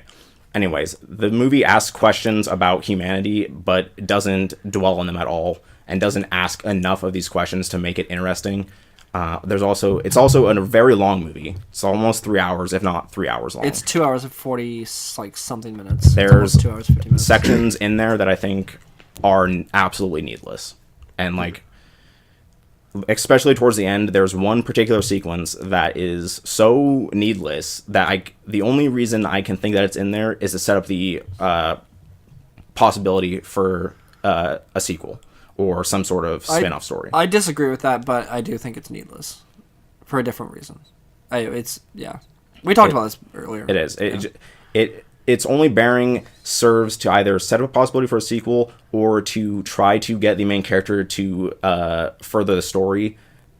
But it's so needless. In a 2 hour and 48 or 42 minute movie or whatever, it's like another 25 minutes in there that's just completely worthless. Mm-hmm. And I think a lot of that movie is like silent and has a lot of like artistic shots, and it's very meditative. It is, but the thing that it wants you to meditate on, I don't think it brings like enough to the table to make you meditate on it. It's like, it doesn't dwell on anything in that movie that it hasn't already done in either the original Blade Runner or other movies. And I think it is asking too much of people to do that. Yeah, I think for me the visuals spoke the images said more than like I think the script was really good. I think the writing and like for the most part the villain had some iffy lines here and there, or just like mostly the delivery I think, but like the overall the script and the story I thought was pretty good. The dialogue I thought was always pretty good. There's a lot of like very like impactful pieces of dialogue throughout there. But I actually think the visuals spoke more about the plot and like the world than like the script probably did. Yeah, and like, and the score, like the tone and everything is set very well with the like actual production aspects of it. Yeah, it's seriously like, if you're gonna see this movie for one reason, see it for how like visually stunning it is. And, like, it's not just like a fluff piece visuals either. Like they do a really good job of like showing you the world and letting you see this like dystopic cyberpunk just like dirty grimy hellscape, but it doesn't like dig deep enough for me to care too much about that. Like, what I like about the original Blade Runner is that most of that story takes place in like this grimy ass like apartment block, and it's just like, it's just cyberpunk as hell. There's a bunch of neon lights and just people are walking around. It's raining all the time. People are wearing just cyber clothes. There's just flashing lights everywhere. And like, that's really cool. And it does a little bit of that in Blade Runner 2049, but it also goes to places that are not quite as interesting. I'm just like, here's like this cyber like farm, which is just like it's okay, but it's not nearly as cool as this neon holographic city that we want to see. And so I wish it had focused more on that. But even the places it goes, like, it's incredible looking. Yeah, I think before I had said that Apocalypse Now was the best shot film I've ever seen, like the best looking film. And then I would also say maybe like Mad Max and a few other movies in terms of like the way they're shot and edited are really impressive. I think this is probably like, this is the most immersed I've been in a movie probably since Mad Max. Like, when I was watching Mad Max, like, they do a really good job of, even though that movie is just like wild as hell, like, you feel like you're in it the whole entire time. Like, you're so riveted by what's happening on screen that you literally just forget that you're in a theater and you just feel like you're along for this ride.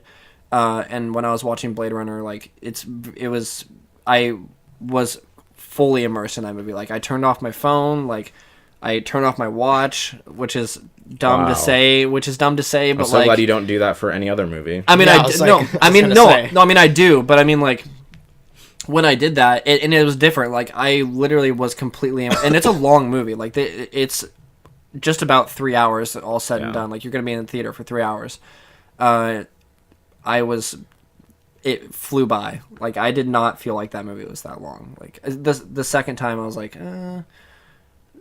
you could definitely feel it. But when I was watching that movie, like, you are in this universe, and I like a lot of the stuff in that movie is just real. Like they built real sets, they built real like hover cars, the guns are real, like all of the like wardrobe is real, makeup, like there's like very little CGI except for when like they obviously can't be showing like some crazy explosion or something like that, but like yeah, that movie just you feel like you're in that world for 3 hours, and it's just incredible. Like I do feel like the movie at some points is a little like the plot gets a little like plotting at some points, and it's very like this movie is not an action movie.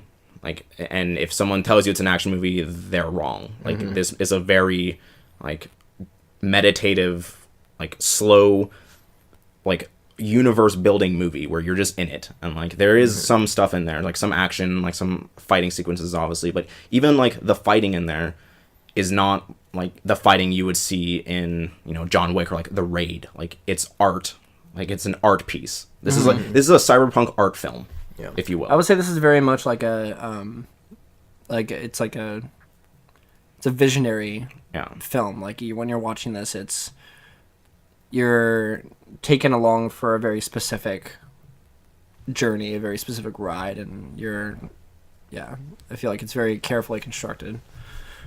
We have to mention that Denis Villeneuve, the director of this movie, has made some great films, and I'm in on anything he does from now on. Yeah, so he's done Prisoners, which was the first movie of his that I saw that I really enjoyed.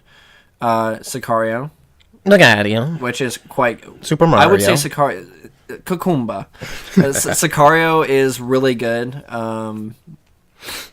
Actually, yeah, I really like that movie. And then Arrival...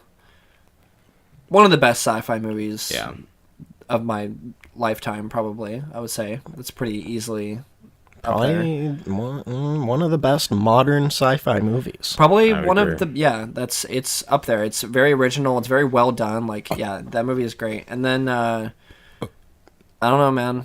I think he's going to be one to watch. I think he's proved himself. I think he's proved himself, guys. No, but I honestly, like, I don't know if it's too early to say, but, like, nowadays... He's the greatest director of our generation. I don't know. He's probably top 10. He's up there. I would say, like, there's not many directors that you can just look at and be like, okay, he's going to be, like, the next Scorsese or, like, Spielberg or, like, Hitchcock or Coppola, whoever it is. Like, I think it's pretty safe to say that he's going to be remembered very fondly for at least these films, because I would say this movie is pretty incredible. And Arrival is probably a better film overall. Arrival is... It's a fantastic Did that movie come out last year, or was it the year before? Yeah, that was, I think, one of my favorite films of last year, if not my favorite film of last year. It's an incredible movie. It's insane, yeah. So... I don't know. I'll see anything this guy does, but one thing I want to say right now, put this out on the table, and I'll stand by this. If Roger Deakins does not win the Oscar for Best Cinematography for this movie, I am going to have a fucking stroke, because, like, honestly, like, this movie is like, I haven't seen all the movies that have come out this year. There's no way that any movie looks better than this. It's literally impossible. Like, there's so many just beautiful, like, the use of, like, colors, like... like scenes where like, and this is like something that I'm glad I saw this movie and then was able to look back on the original Blade Runner, is when I was watching Blade Runner, I bought a new TV and I was like, this is like immediately before I watched Blade Runner. I was like, I'm gonna watch Blade Runner on my new TV, because that's probably like what a perfect time to do that. And I was like, this movie's dark as hell, like literal lighting. I was like, is my TV fucked up, or is this the movie? And then Blade Runner 2049, like they carry the same thematic elements visually a little bit. Obviously, they do their own thing, but like there's multiple scenes in that movie where it's just silhouettes of people, and it's very, very cool, and like it's amazing. Yeah, it's incredible looking, of people just like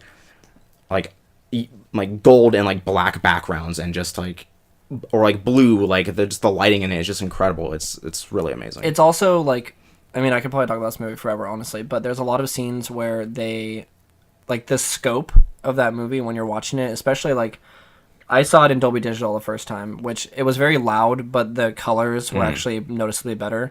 In the beginning, when like he's actually flying into LA and the camera is panning along like the city blocks that are so tightly packed together that it's literally just like, it literally looks just like cardboard, like just cardboard boxes like stacked up.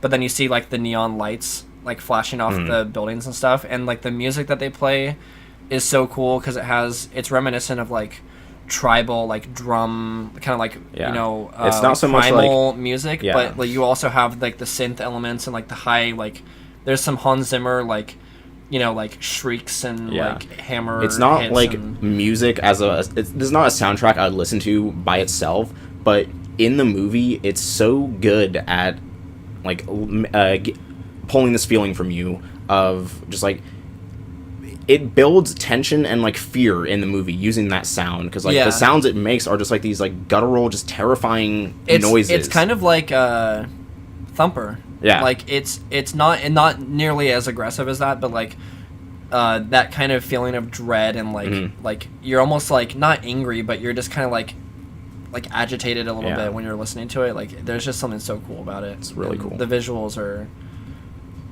Yeah, I mean, I don't want to say I don't want to say this for sure yet, but like it's one of the best looking movies ever made, probably. Yeah. It's just insane. So I really like this movie a lot. There's like, and again, I won't get into the specifics, but there is one scene in particular that a lot of the movie I didn't feel too emotionally connected to any of the characters a lot, mostly because a lot of them are robots, and clearly they're robots, and so it's hard to connect Husks that way. of a man. But also they do that. Like, that's one of the questions is like, why do some of these robots are like more human than a human? And so that's really interesting. But there is one scene in particular during the middle of the film that is just like, it has more emotion in one scene than the entire film combined, and it's super effective, and it's amazing. So highly recommend this film. Yeah, no, it's very good. All right, give it your damn ratings. I'll give it 9 out of 10. Honestly, gonna give it an A+.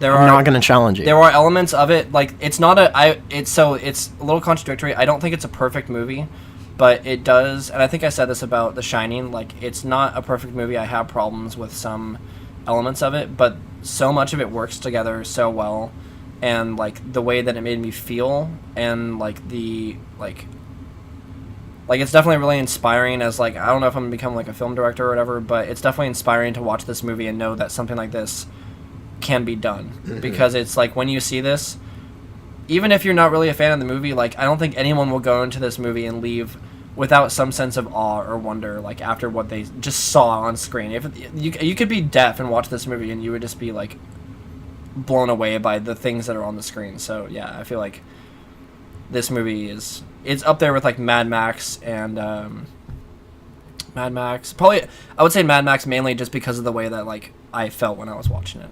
Like there's like that first experience watching this movie is like pretty special. Yeah. So, yeah. Very good. I would recommend just about everyone to see this movie. Be prepared. It's a long one, but it's worth it. What I was going to say in the beginning when you said that it wasn't doing very well at the box office, I'm not surprised, and I also don't expect it to do very well because I think a lot of people are going to go into this. There's no clown. Yeah, well, I think a lot of people are going to go into this partly because of the marketing. Honestly, they're going to see it and be like, "Oh man, like Harrison Ford's in here, Ryan Gosling, like there's some like they're shooting robots and there's explosions and he drives a ship, and they're gonna see it. And like this movie is, like you said, it's not an action movie, it's not really even a thriller. It's like an art film almost. Yeah. And even more so than the original Blade Runner, I feel like it's a little more impenetrable than that one even was. Because I know a lot of people will probably watch Blade Runner and say the same thing. They'll probably be like, it was boring. They were just talking about, like, being robots and shit. Like, people are going to see this, and they're probably not going to be... It's not like a general audience film. It's not like a crowd pleaser. I don't think people are going to go into this and, like, tell, like, their Aunt Sue or whatever to go watch it. Like, this is a very specific type of movie. So I do think it's interesting that when... the original Blade Runner came out, it was also a failure at the box office, though later, due to like home movie sales, which are not really a thing anymore, it became like critically acclaimed from that and became a classic well after the fact that it came out. A cult classic, as they say. This, I think... There were reviews that came out well after the movie had come and gone that were saying that it was like the biggest, like I'm pretty sure there's one review that said it's one of the most important pieces of like media ever produced by like mankind or something like that. Like people go crazy for this. And so I don't know if this movie will reach that level. I think artistically it's a better no other movie I can tell going to come out like could come out this year is going to reach this film's like level of artistry. I don't think it holds the same like thought-provoking weight as the original Blade Runner did, and like for whatever that's worth. But I think everyone should see this movie. Yeah. Also, we'd be remiss if we didn't talk about how we talked about the trailer for this movie on the first episode of this podcast. Oh my god! And we referred to Sad Jasmine. He's such a sad Jasmine in this movie. It's incredible. He's the saddest Jasmine in this movie. Really sad in this movie. It's so good. God. Ryan Gosling was perfect in that role. He is. If you're gonna ask for a sad Jasmine, Ryan Gosling is the dude. He's the man for you. He's literally the man. It's crazy. He only plays a sad Jasmine. That is actually wild that and I remember saying that like I thought this was gonna be something really special. Turns out it was. Sad Jasmine goes to space. And to space he went. Well, I mean, not really. On Earth, but yeah, mostly on Earth. But anyways, did he have the ability to do so? Everyone does have the ability to go off-world. Off-world. Yeah, they just call it off-world. They never really even specify. Yeah, I like the other thing. The last thing I'll say about this movie, very short, is that the one thing I was worried about when they announced that they were doing a sequel to Blade Runner is that two things. One, it was going to be Hollywoodized, and it was going to be like shallow and like the exact opposite of what this movie is, which is why I don't think it's going to do well at the box office, or at least as well as they're probably hoping. But I was really, really scared that they were going to make it into like an action movie where like The Rock shows up or like Batista is in there, but he's also not doing a Batista role really. I was really worried that they were just going to make it like a bland or like, somewhat more bland action film with no heart or whatever, which they didn't do. They actually did the complete opposite of that. And then also I really was not looking forward to them like pulling a Star Wars and being like, all right, get ready for Blade Runner 2057 like next year or whatever. Like I would be totally fine with, and I actually would be willing to bet money this is probably the last Blade Runner movie that's ever going to be made, or unless they decide to like do something with this like universe and have it under a different name or something like that. I don't think they'll do another Blade Runner like movie with this cast of characters or anything. So I am totally okay with that, and I'm glad that they didn't try to just cash in a check for a franchise. Like they paid respect to the source material, and I appreciate Mr. Villeneuve for doing that. And Mr. Jasmine. Just to explain that real quick for anyone that's not clued in. Actually, I don't even know if we explained this in the first episode. Sad Jasmine is a reference to what we're actually saying is sad jazz man, but we're saying it like children.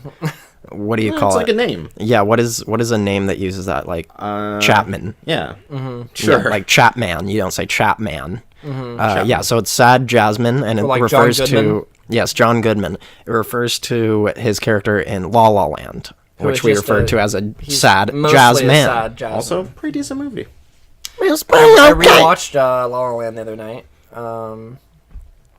It holds up. I like that movie a lot. It holds up for a movie up. from last year. No, I mean, like upon my initial viewing, I was like, I love this movie. Like, I'll buy the Blu-ray. I bought the Blu-ray. I never opened it, and then the other night, I was like, I don't know what I was doing, but I was like, I want to watch. You're not dissatisfied with your perch. Oh no, I'm very satisfied. I watched some of the behind-the-scenes stuff too. It's pretty cool. Yeah. I'll say it's no Whiplash. I just have to say that because it's That's the same fair. director. Is Whiplash a musical? No, have you never seen Whiplash? No, I've We're heard. gonna need to see it. That would be cool to see your reaction to that. Did we have something else to talk about movie related before? We have an angry Jasmine in that movie. Yeah, very very angry Jasmine. All right. I think that Is that it for the movie I section? think that covers it. Unless there's something else you I want. watched one other movie recently that is definitely not new, and I don't think either of you guys have seen it. It's called Pleasantville. No. Have you seen that? No. That's the one with Spider-Man, right? Spider-Man and Is that the one? Is that where Legally Blonde. Superman lives? That's right. That's his That's hometown. Smallville. Pleasantville. Do you guys know the premise of that movie?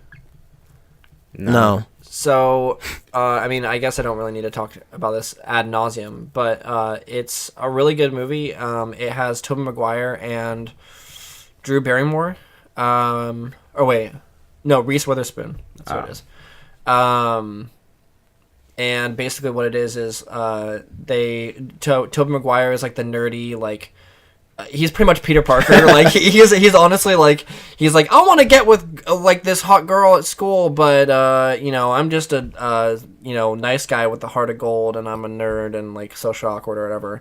But he's pretty adorkable in that movie. But he is like a huge fan of this show. It's pretty much like Leave It to Beaver, or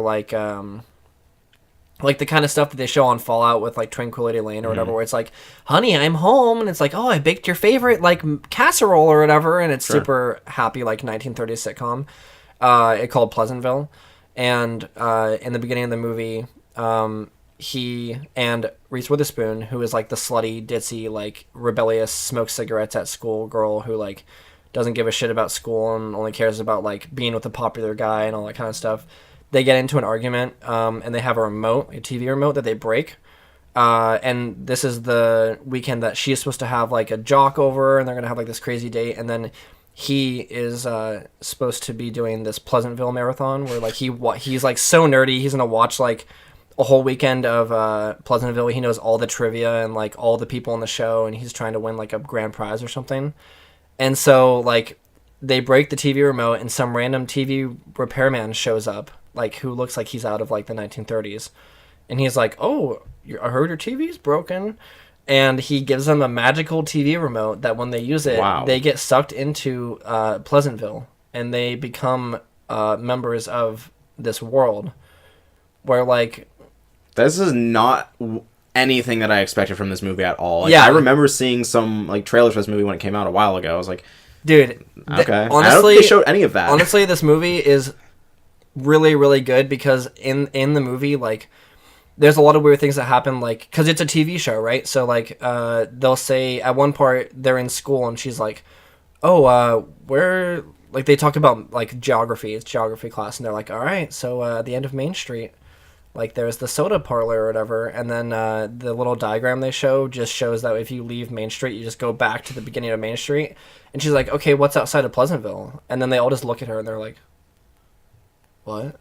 Like, what's what do you mean outside of Pleasantville? Like, Pleasantville is there like a Tranquility Lane like cult dark undertone to this movie, or is it a comedy or it's drama or it's actually really heartfelt. Okay. It's like and like in school when they're playing basketball, everyone who like they never miss shots, and so like at one part it sounds dumb when I say it like this, but like Tobey Maguire goes to make a shot and it misses. And then when the ball is going, like, off the court, everyone's like, don't touch it. Like, why is that? Like, why didn't it go in the hoop? And so, like, the story kind of revolves around these people in the show. Like, yeah, I don't want to say anything, but... Interesting. They realize that some people are fuck-ups. It's actually probably one of the most original and, like, probably one of my favorite movies, but... It's one of the most original concepts for a movie I think I've ever seen. It's actually really good. I had no idea that's what the plot of that movie was. I think if you start watching it, you'll be intrigued probably within the first like half hour probably, and then the movie goes in directions you'll probably never see coming. Like it takes you for a ride. It's actually really good, and it's very heartfelt. It's very touching. All right, and it is funny. Well, yes. I think you guys should watch it. Is there anything that compares to the scene where he's pointing at people and dancing around in Spider-Man 3? Nothing compares to that. I mean, I feel like that would kind of fit. Honestly, I've realized that I actually really like Tobey Maguire. Like, he's actually really good. And he also fits perfectly into that, like you could kind of see him being in, like, a 1930s TV show because he kind of has that look to him and, like, he's kind of innocent. But... Yeah, no, it's cool in the movie. But he also has a bad boy side to him. right. When he puts his hair down and dyes it black. Flips his hair. It's on a black shirt. And when he brings out those finger guns. All right, well. When he points at girls and says, "Hey, babe." Hey, babe. We've talked about a lot of movies. A lot of good ones on there. Some that I'll probably see. I'm particularly interested in Wind River. Sounds interesting. Can I interrupt you really fast?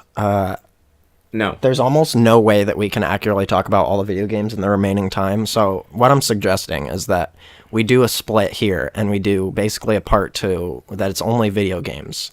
Because on iTunes, it literally can't be, for our hosting service, it literally can't be longer than 2 hours and 15 minutes.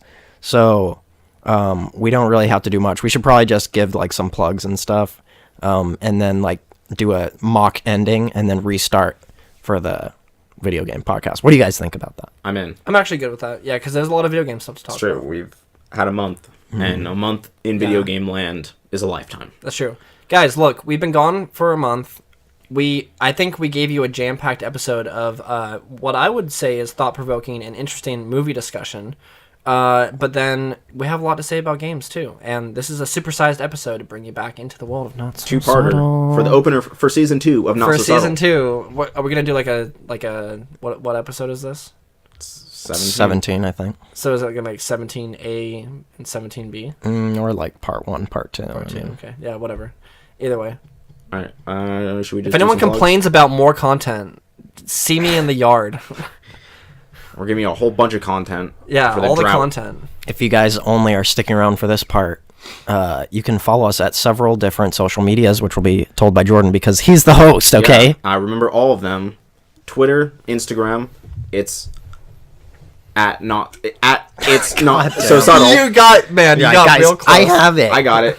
It's not so subtle. You can also find us on Twitch where we've been doing some video game stuff. Coulter and I had a pretty long Cuphead stream. That was a blast and a half of Cuphead, which we'll probably get into in part 2. You can find us on Facebook at Not So Subtle. Follow our page there, please. You can find our content on there as well. YouTube, it's Not So Subtle. It's just Not So Subtle on YouTube. You'll find us on there. You can also, if you want to send us questions, comments, critiques, you can send it to itsnotsosubtle@gmail.com. We would love to hear from you guys. Let's go. Can I read that message that I got? Sure. Yeah. So, guys. Also, while you're bringing that up, can I just say really fast, Sure. The Cuphead, we said that we were going to upload the Cuphead video. I'm not sure if we're going to do that because the audio actually was kind of bad. My voice was like really quiet. But yeah, we're definitely going to make sure that doesn't happen in the future. So for some transparency, I've been trying to email. I have a backup copy of the video that we've done. It's 10 gigabytes, which is a nightmare to send over an email. As I've been trying to do, it's very difficult to get that to properly go without just having my computer not fall asleep, not do anything for like 4 hours, 5 hours. So I will try to find some workaround for that. We may get that up, but you can find the archive on Twitch, I think. It's on there. Right? Yeah, it's on there on Twitch. So if you want to see us bang our heads against the wall for a few hours against Cuphead, it's been fun. Yeah, did we miss any? Oh, you can find me. I'm Jordan Miller at the Killamilla. I almost forgot. I almost didn't know right there. I was like, who am I? Oh my god. That's because you're so separated from the Killamilla It's persona. true. It's not even like actually you. Yeah, it's a different person. If you want to follow the Killamilla, go to @the_Killamilla. You can also find my Tumblr, Tenzo-Taicho, where I post How do you spell anime that? stuff. I'm not going to spell it. You gotta go to Tenzo-Taicho, my guy. You do need to go. It's really a fantastic little blog on Tumblr.com. You can also find my self at Twitch @the Killamilla on video game services and other social media websites. Coulter, where can people find you? Find me on Twitter @CoulterPotter or on Instagram @CoulterPotter. I did a little bit of Rocket League on, I think I just streamed straight from It's Not So Subtle. So don't even worry about my Twitch, but if you must, follow me specifically, it's LaserBlade76. Sick name, I know. Dane, before we read the question, where can people find you? You can find me @LaneToPoint on pretty much everything, honestly. Twitch, Instagram, Twitter. I think that's my Facebook URL. I don't know why you'd want to follow. Don't follow me. Is on that Facebook. Pig Latin, Don't dude? follow me on. Don't friend me on Facebook. I saw that it's funny that I never really brought up the fact that you opted to go for Pig Latin as your username. That's definitely Lane to not the Pig point. Latin. That's not Pig Latin. All right. Anyway. moving Oh, on. okay. I guess it's not Mine exactly. is Ain Day a Point Lay. That I would guess be, so. That would Wow, be Pig you Latin. got that real fast. All right. What's the question say? Sorry. What does no, the and I was comment also say? going to say that you can find me on Pornhub, of course. Of course, you can find me at Pornhub, guys. This is a message from... Okay, so really quickly, after every episode, I've been like, guys, if you watch the podcast, send me a damn message. Post something on YouTube. I don't care. Like, send me a death threat in the mail with letters that you cut out of a magazine so it looks hella sketchy. I don't care. Just do something. I understand that when I'm saying things, I might be negative towards some things that people like. If you disagree with me, just send me something, you know? Give me your response. I'll be happy to bring it up on the next podcast and give my impression of your impression. Right. So anyway, we've all been asking this. I'm very vocal about it. Finally, someone did. People have in the past that we know. But this is from one of our friends, Nick. I'm going to say Nick G. Sure. If case people are Don't listening to dox this him, who might please. know him. So he sent this message to me Read out his personally. email address. Yeah. So it's poop sniffer at no That's mine. at babyboo.com. No, so he sent this personally to me, but he mentions us in it, so it's fair game. So he says, "What's up, Dane? Hope you're doing well. I've been listening to your guys' podcasts. Super entertaining, haha. Really enjoying them. Just Glad. listen to the Inglorious Bastards episode, haha, and I support your views on the movie. I can't wrap my head around the way Jordan and Coulter are thinking. It's insane to me. You got thrown in the corner. I sure did, Nick. Nazis and the rest of the most evil people in the world deserve the worst torture. IDK how you can get offended by the movie. You're not alone, man, but all of you guys keep up the good work." So say what you will about the whole Inglorious Bastards episode, but I really appreciate this message, Nick, because we record these episodes and we have a fun time, of course, chatting and shooting the breeze. But then we upload it onto the internet, and it's easy to feel like we're in a little bit of a vacuum because we can't really track our stats on iTunes for whatever reason. And then who knows who's watching or like seeing it on YouTube or Facebook. So we don't always get direct feedback on what we're doing. And it feels nice to have someone, even if it's just one person out there who enjoys, which it's not, I know, because we're fucking awesome. But even if it's only a few people out there who enjoy what we're doing, it makes me feel good. It's nice to have someone yes man you. Yeah. It's nice. It's nice to have someone just say that we're good, even though we're not. No. I just want to say, it may have seemed during that Inglourious Basterds episode. I want to make it clear. I had a touching comment, and you're all not you gonna- care about is whether or not people No, think it's you're not. It's offended not by about Inglourious whether Basterds. being offended. I want to make it clear. I don't support Nazis. I don't care for Nazis. I don't enjoy torture. That's all I was saying in that. I don't want my words to be misconstrued No, as something they're and not. we understand that. Also, I'm not offended by that movie. I want to say Fair. that right now. Fair. I just don't like He torture. took issue with the word offended in Nick's Yeah. post there. Yeah. I don't condone torture, and that's all. Also, I just want to say, for someone that's saying, oh, the greatest torture in the world should be suggested, all right, you do it then. Let's see how Yeah. far you get when you have to torture someone to the fullest extent. I mean, you and they're said, screaming for you to stop. I know we don't need to open up this can of worms. I mean, you said that when we were having the discussion, and I said that I'm not sure what I'd be able to do, but I think they deserve it. All right. Anyway, yeah, I liked that comment, and if anyone else has anything to say, negative or positive, please send it our way because, yeah, like I said, it's easy to feel like we're in a little bit of a vacuum, and I like hearing what people have to say. All right. Also, a shout out to Woods Coffee. Woods Coffee, let's go. Woods Coffee, let's go. White chocolate mocha, 16-ounce cedar size with a white chocolate scone, maybe Cedar like size? yeah, They have an even dumber sizing. Yeah, so it's cedar, thing. Spruce, like redwood, something like that. Woods, it's get all your like, shit together. Yeah, look, Come it's on, all fam. like tree names. That's fine, all right? Woods Coffee, you guys are all awesome. You know who you are if you're listening to this. If you're not, that's fine. I gave them a business card. They put it up in their little like room or whatever. It felt cool. Look, they're really nice over there. They're some good people. That's all I gotta say. Drink Woods Coffee. It's better than Starbucks. It's a little more expensive. It tastes better.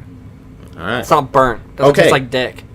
Okay, that's the end of part 1, the movie episode of episode 17. Please join us for part 2, where we're going to discuss some video games. Probably not going to be as long as of an episode, I don't think. Probably not. So we could definitely drag it out. Know. Yeah. Trust me, we're playing a lot of games. We'll talk about them, so please tune in to the next episode. Thanks. Thank you, guys. Bye.